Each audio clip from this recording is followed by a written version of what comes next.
It's 11 p.m. and these are the headlines. Algeria marks key anniversary on commemorating the 69th anniversary of the General Union of Algerian Workers and the 54th anniversary of the nationalization of hydrocarbons. PM Nabil Arbawi delivered a message from the President of the Republic on this occasion and laid the foundation stone for a new oil refinery as tasked by the President.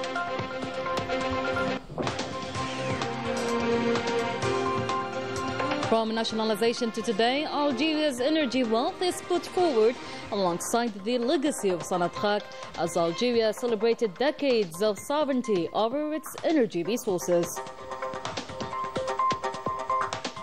Algeria and Spain aim to strengthen security ties amid shared challenges, with Spain commending Algeria's role on security and migration issues, and this during the visit of the Interior Minister to the kingdom. Talks also focused on the next joint committee meeting under the security agreement.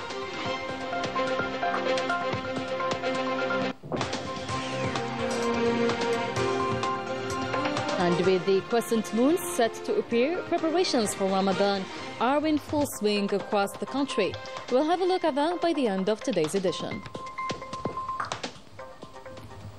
Well, welcome back everyone to tonight's news. Tasked by the President of the Republic, Abdelmajid Tebboune, Prime Minister Nabil Arbawi presided over a ceremony in Hassim Saud to mark the 69th anniversary of the General Union of the Algerian Workers and the 54th anniversary of the nationalization of hydrocarbons. Held under the theme Committed to the Development of Energy, Water and Food Resources, the event brought together key officials, including the Minister of State for Energy, Mines and Renewable Energies, the Minister of Labour, Employment and Social Security, and the Secretary General of the General Union of the Algerian Workers. The ceremony was marked by a message from President Tebboune, read on his behalf by the PM, affirming that these celebrations reflect Algeria's deep attachment to its glorious history and the lessons from its defining moments. He highlighted the importance of preserving the memory of those who shaped the nation's victorious march, recalling the sacrifices of the pioneers who led to the workers' mobilization movement and their unwavering commitment. Let's hear now from the Prime Minister. وفي هذه الذكرى الغالية أتوجه ببالغ الامتنان والعرفان. On this precious anniversary, I would like to express my deepest gratitude to the workers of all sectors while commemorating with them the sacrifices made by the generation that led the movement that enabled the mobilization and recruitment of workers to join the glorious liberation revolution. I bow before the memory of the martyr Issa Tidir and that of the valiant militant and martyr Abdelhaq bin Hamouda, and on the memory of all their companions. The historic decision taken by the high authorities of the country under the leadership of the late President Houari Boumediene on this same day, 1971, constitute a total concretization of the country's independence, a decision that reflects the sincerity of the will of the national pride, the November message in our valiant martyrs. The high authorities back then were nourished from the spirit. The November spirit will remind generations of the impact of this man as a national leader, keen on the social character of the state, a guardian of the country's resources and its sovereignty over them. In his message, the President of the Republic affirmed that Algeria takes a great pride in its successive achievements in the hydrocarbon sector over the past decades. He also praised the high level of skill and expertise demonstrated by national executives managing the country's oil installations, emphasizing their vital role in this strategic sector. Let's have a listen. Within the current challenges, we are proud of the achievements made in the past decades in the field of hydrocarbons. We praise the high level of competences and the mastery of our executives in managing oil infrastructures and all those working in this vital sector. On this occasion, I reaffirm our determination to implement national policies aimed at moving towards the diversification of our exports.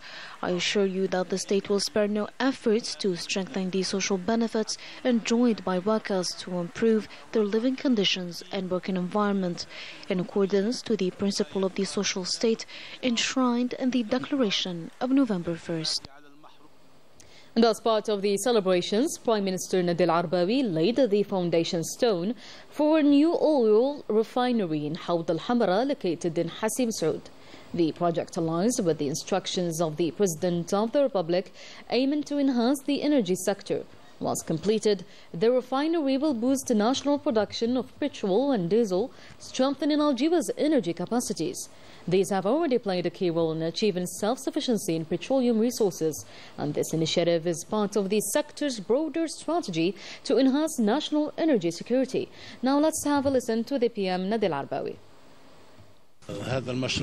This project, instructed by the President of the Republic, like many more, showcases indeed the strategic vision of the head of state aimed at promoting national capacities in terms of valorization of hydrocarbons, and by this the reinforcement of energy security, without forgetting that this project will open new perspectives so as to reinforce Algeria's position at the heart of the world petroleum market.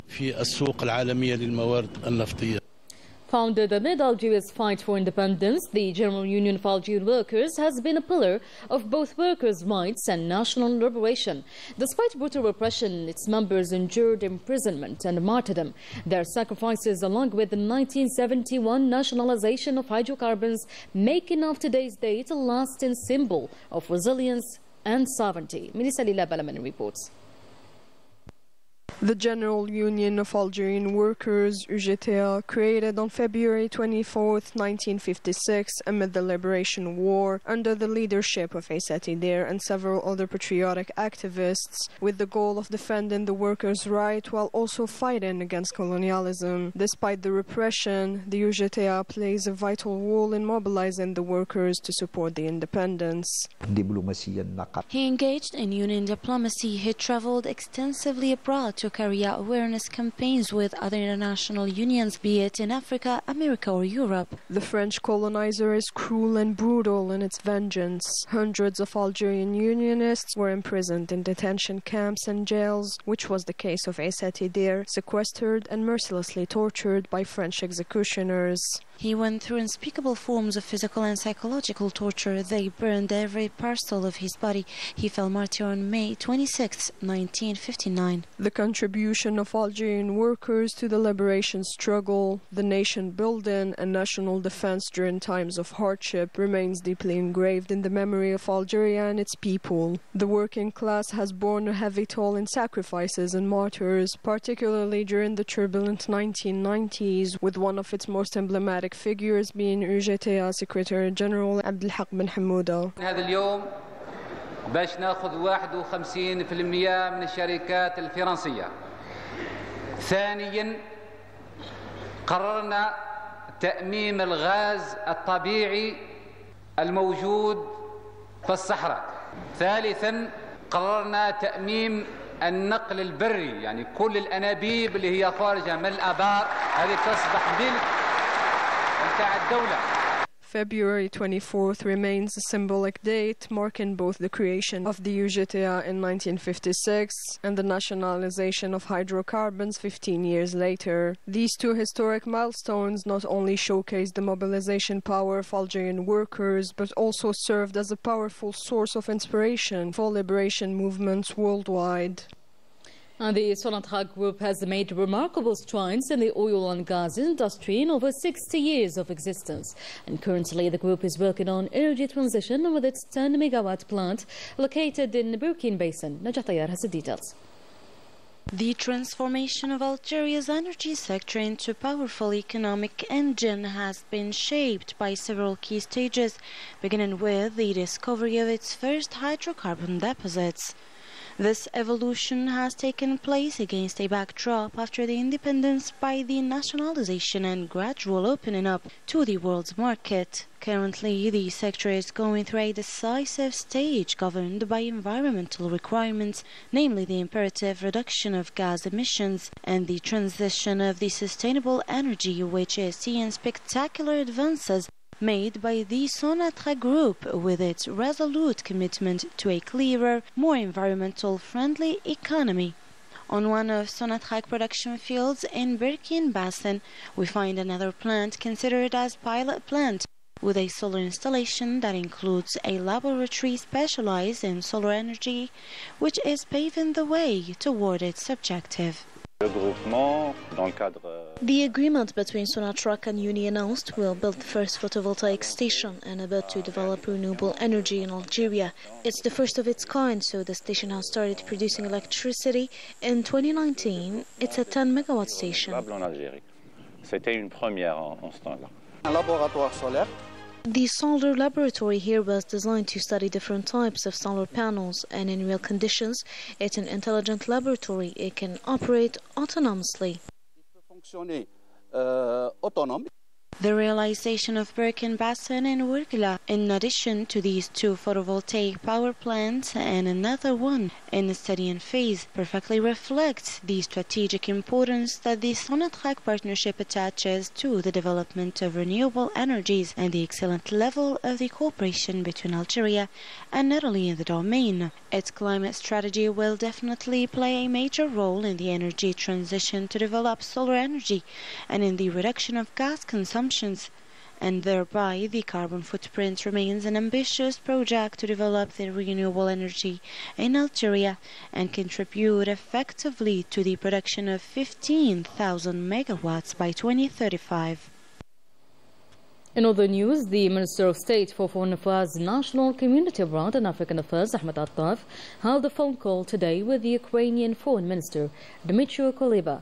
The conversation focused on international efforts to achieve a peaceful resolution to the ongoing Russia-Ukraine war. Both officials discussed various initiatives currently under consideration within the framework of the UN, in particular those presented at the UNSC and the General Assembly. The Minister of State, Ahmed Attaf, has also received a phone call for today from the Minister in charge of Foreign Affairs of Libya, Tahar al-Baour. The call was part of the ongoing tradition of consultation and coordination between the two countries, in particular on key political matters currently being discussed at the UN General Assembly and the UNSC. At the 58th UN Human Rights Council session in Geneva, the Secretary General of the Ministry of Foreign Affairs, Lounas Maghraman, reaffirmed Algeria's commitment to constructive dialogue and human rights protection, stressing its determination to make its voice heard. More with Melissa Lila Balaman. At the high-level disarmament conference in Geneva, Algeria strongly reiterated the urgent need to revitalize international efforts towards nuclear disarmament. With a long-standing commitment to promoting peace and global security, Algerian diplomacy is advocating for renewed discussions within the United Nations.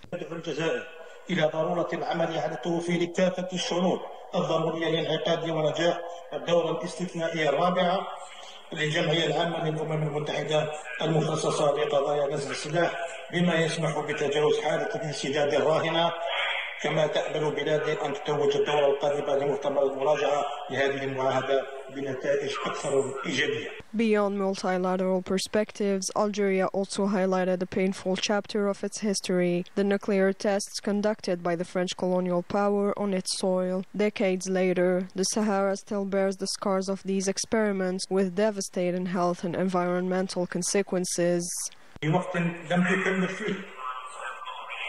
القوى المستعمرة نفسها عناء تنظيف هذه النفايات الناتجة عن هذه التجارب، ناهيك عن التعتيم الذي تمارسه من خلال الامتناع عن تقديم أي معلومات دقيقة عن أماكن إجرائها أو حدود تأثيرها. ومن هذا المنظر تجدد الجزائر دعوتها إلى الطرف المسؤول عن هذه التجارب النووية إلى تحمل مسؤولياته الدولية بشكل كامل من خلال تحمل أعباء إعادة تأهيل مواقع التجارب النووية وتنظيفها من مخلفاتها النووية السامة وتعويض الضحايا والكف عن مواصلة التهرب من تحمل مسؤولياته والتقليل من حجم تداعيات هذه الكارثة الإنسانية. Another key issue for Algeria is the total eradication of anti-personnel mines left from colonial occupation. True to its international commitments, Algeria has successfully completed its demining program and is now advocating for the universalization of the convention banning these weapons. بلادي تحدوها قناعة راسخة بأن الأهداف الإنسانية النبيلة التي تضمنتها الاتفاقية لا تكتمل إلا بتحقيق عملية هذه الاتفاقية من خلال حث الدول غير الأطراف خاصة الإفريقية منها على الانضمام إليها للتخلص من كامل المخزون العالمي لهذه الألغام التي تشكل تهديدا على حياة المدنيين والأبرياء بالدرجة الأولى. Amid growing global tensions and conflicts, Algeria emphasized that the use of force is not a viable solution. It called for a return to diplomacy and firmly condemned military aggressions threatening world peace, particularly in Gaza. وتغليب الحلول السياسية والتفاوضية لفض النزاعات بدلا من اللجوء إلى القوة لما لها من آثار تدميرية كبيرة، ولنا في وضع حال العدوان الإسرائيلي على غزة خير الدليل على هذه الحقائق المؤسفة. Beyond disarmament, Algeria remains actively engaged in major multilateral institutions. This morning, the Algerian delegation, led by the Secretary General of the Ministry of Foreign Affairs, Lounas Maghraman, participated in the 58th session of the United Nations Human Rights Council, held in Geneva until April 4th. In a tense global context, this session brings together nearly 100 heads of state and ministers to examine over 80 reports on the state of human rights worldwide. The challenges ahead remain significant. On the sidelines of the session, the Secretary General of Foreign Affairs held several bilateral meetings, including with Yuri Pimentel, Venezuela's Vice Minister for African Affairs, and Nikola Stojanovic, Serbia's State Secretary at the Ministry of Foreign Affairs. And as part of his official visit to the Kingdom of Spain, Minister of Interior, Local Authorities and Regional Planning, Ibrahim Murad, stressed the importance of strengthening the prospects of bilateral cooperation and coordination efforts in the face of the shared challenges, while the Spanish Interior Minister stressed that Algeria is a key partner in the field of security and fight against migration. Najah Tayyar has the details. The Interior Minister Ibrahim Murad and his Spanish counterpart Fernando Grande Marlaska Gomez held an excessive meeting and a working session focused on enhancing bilateral cooperation, in which Spain reaffirmed its strong commitment to the collaboration with Algeria across various sectors, with the Spanish Interior Minister describing Algeria as a strategic partner. He emphasized the importance of the visit in addressing these shared interests and challenges. The Minister Murad, who traveled to Madrid at the invitation of his Spanish counterpart, highlighted the visit's significance in revitalizing and deepening cooperation between the two nations.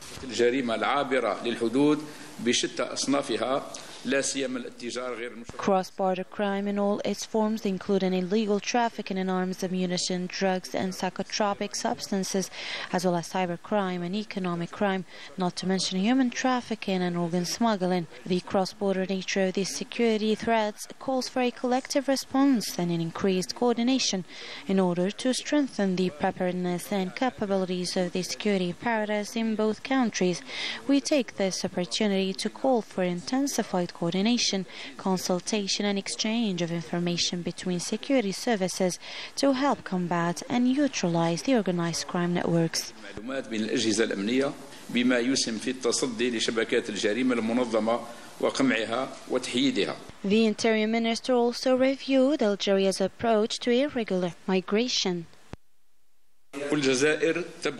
Algeria remains convinced that confronting the phenomenon of irregular migration as a sustainable and comprehensive manner requires special attention to the issue of development in the source countries in order to circumvent this phenomenon and limit its repercussions, a vision that the President of the Republic, Abdelmajid Tebboune, is always keen to enshrine through active involvement in supporting development efforts in the neighboring countries and promoting coordination and cooperation in a spirit of solidarity to overcome challenges and accelerate the pace of economic integration in the region.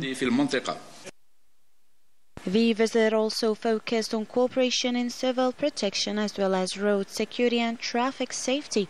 As part of this, the Minister of the Interior, Murad, toured the Road Management and Control Center, highlighting the commitment to strengthening collaboration in these critical areas.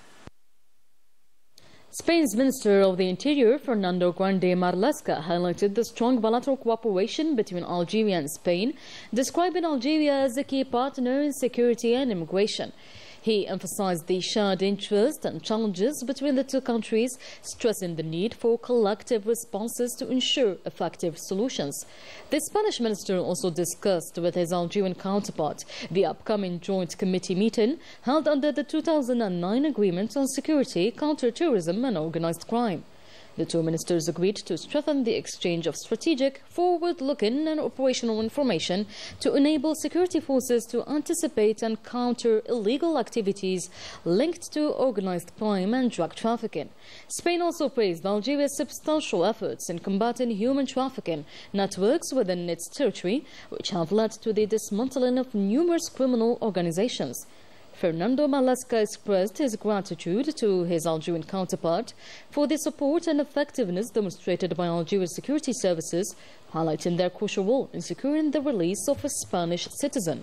The Spanish Interior Minister emphasized that the excellent cooperation between the two countries reflects a high level of trust and mutual respect, reinforcing their bilateral partnership, in particular in counter-terrorism efforts. The Zionist entity has threatened to resume the war on Gaza at any time, while the Palestinian resistance movement stated that the occupier is undermining the ceasefire deal by blocking the agreed release of Palestinian prisoners. Meanwhile, Zionist forces have forced around 40,000 Palestinians to be expelled from 3 refugee camps in the northern occupied West Bank, where they have been conducting a large-scale military operation for a month now. Now, under the theme Sports Journalism in Discussion, the National Organization of Algerian Sports Journalists held an open forum attended by Minister of Communication Mohamed Mzian and the Minister of Sports Walid Sadi. The event served as an opportunity to emphasize the importance of unifying media discourse in the face of those seeking to undermine the nation. And with the crescent moon set to appear, a blessed rhythm begins to take hold. Across the country, homes and hearts are preparing for Ramadan, a month of fasting, reflection and devotion. Melissa Kabash takes us through the preparations. With the blessed month of Ramadan on the doorstep, Algerian families begin their preparation, each with their own approach. Some keen to avoid the last-minute rush, they prefer to stock up essential goods in advance, while others prefer to purchase their supply closer to the date. I came from France to see my family here and prepare for the month of Ramadan. Everything is so much better, like dates. There's dates in France, but I prefer those of my country. Pour faire des courses. Il y a des dates en France, mais je préfère celles d'Algérie. To me, the spirit of Ramadan is instilled a month and a half before it. I prefer everything. I clean the house and I get all ready for this month. My family does the same. I either prepare a day before or on the same day. C'est les habitudes. Parce que moi j'attends avant une semaine. I usually prepare a week before. À quoi bon de se précipiter? From traditional Ramadan delicacies to everyday necessities, Algerians can be assured that local producers recognize the importance of Ramadan and the importance of ensuring goods, especially dates. Dates are very important in Ramadan and is present at every iftar table. Many families prefer to buy it in advance to avoid the increase of prices. Whether they choose to shop early or not, Algerians share a common goal, which is to create a warm and welcoming atmosphere for their families and enjoy the spirit of this blessed month of Ramadan. And that was it for today's news. Thank you so much for watching. I'll see you soon indeed.